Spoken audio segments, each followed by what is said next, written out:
Industry skills, practical knowledge, real-world impact. This is SimpleGyan. What machine occupies barely 1 square meter, consumes enough electricity to keep 1,200 100-watt bulbs glowing continuously, and generates so much heat that it requires nearly 34 tons of refrigeration?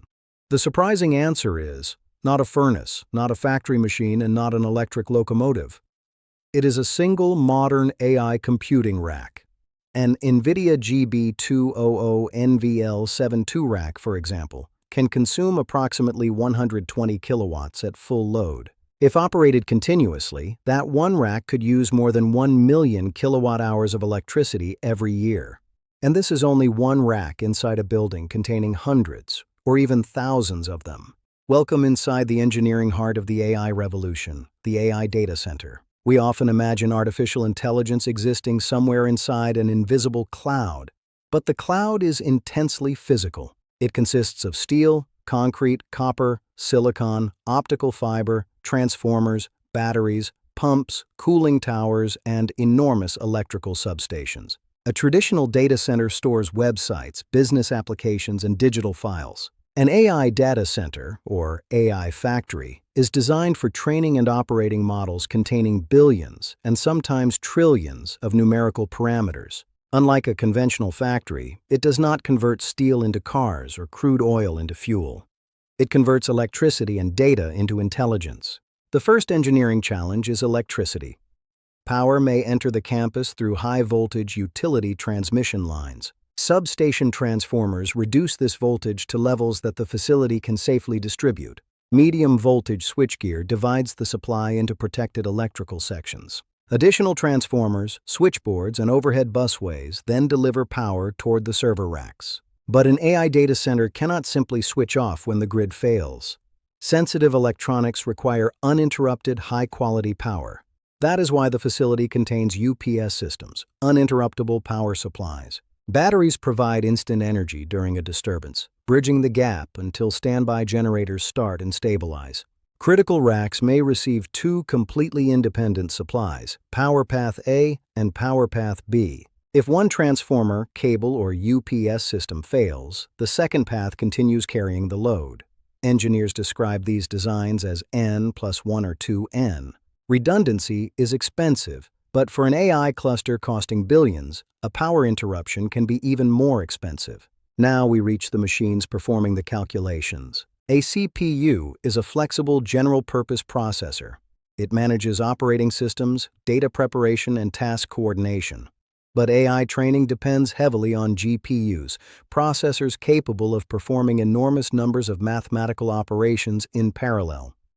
At the heart of an AI model are matrix multiplications. During training, input data moves through layers of artificial neurons. The system generates a prediction, measures the error, and then adjusts millions or billions of model parameters. This cycle is repeated. A modern GB200NVL72 system connects 36 Grace CPUs and 72 Blackwell GPUs into one liquid-cooled rack. Its internal NVLink system provides up to 130 terabytes per second of aggregate low-latency GPU communication. Why is communication speed so important? Because a large AI model may not fit inside one GPU. At this scale, a slow network leaves extremely expensive GPUs waiting, and an idle GPU is wasted electricity and money. The computing rack may be the muscle, but the network is the nervous system. Inside the rack, short copper connections provide fast communication. Between racks, optical fibers carry data as light. AI facilities normally use separate networks for different jobs. A front-end network receives user requests. A high-performance back-end fabric, using InfiniBand or Advanced Ethernet, allows thousands of GPUs to exchange training data. Meanwhile, a storage network connects the cluster to enormous pools of training information and model checkpoints. During training, data is divided into batches and transferred into high-bandwidth GPU memory. The GPUs process it and exchange updates. At regular intervals, the current model state is saved as a checkpoint. If hardware fails, training restarts from that checkpoint. Even a minor network congestion problem can slow the entire cluster. Therefore, Engineers carefully design switch topology. Almost every watt entering the computing equipment eventually becomes heat. Therefore, a 120 kilowatt rack can release approximately 120 kilowatts of thermal energy. Traditional server rooms used fans to pull cold air, but air carries little heat and fan power rises dramatically under load. Modern AI racks can exceed the practical limits of conventional air cooling. ASHRAE reports that densities have climbed significantly. The solution is liquid cooling. In a direct-to-chip system, metal cold plates sit directly above the CPUs and GPUs.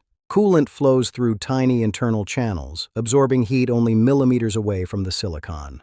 The warm coolant travels to a cooling distribution unit, or CDU, where a heat exchanger transfers energy. Pumps then move this heat toward chillers, dry coolers, or cooling towers, where it is finally released into the environment.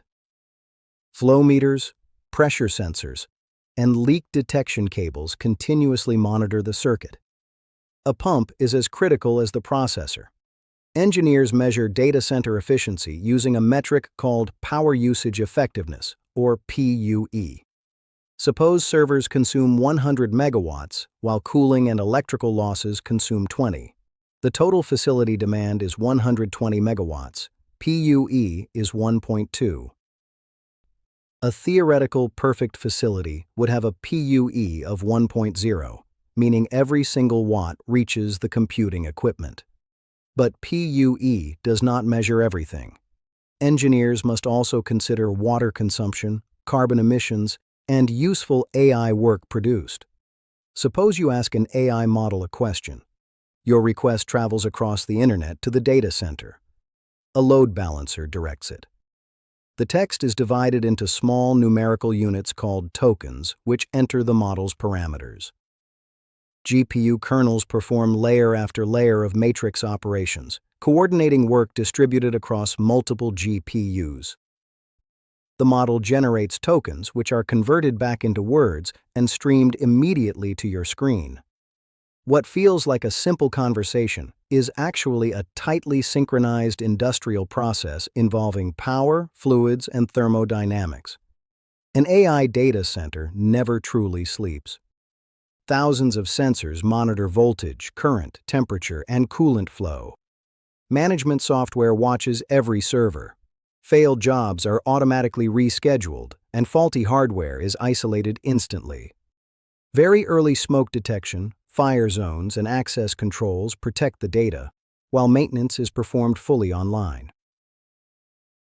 The objective is not to prevent every component from failing. It is to design the facility so that individual failures do not stop the mission. The scale of this revolution is accelerating rapidly. Global data center electricity demand could double by 2030. Electricity used by AI-focused data centers is projected to triple, creating a challenge extending far beyond computer science. New AI facilities require stronger electrical grids, new power generation, and carefully managed water resources. Some new direct-to-chip cooling designs operate without evaporating water, potentially saving over 100 million liters annually.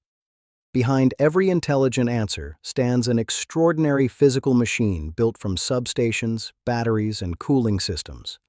The cloud is not floating above us. It is bolted to concrete, connected to the grid, and cooled by some of the most advanced engineering ever constructed.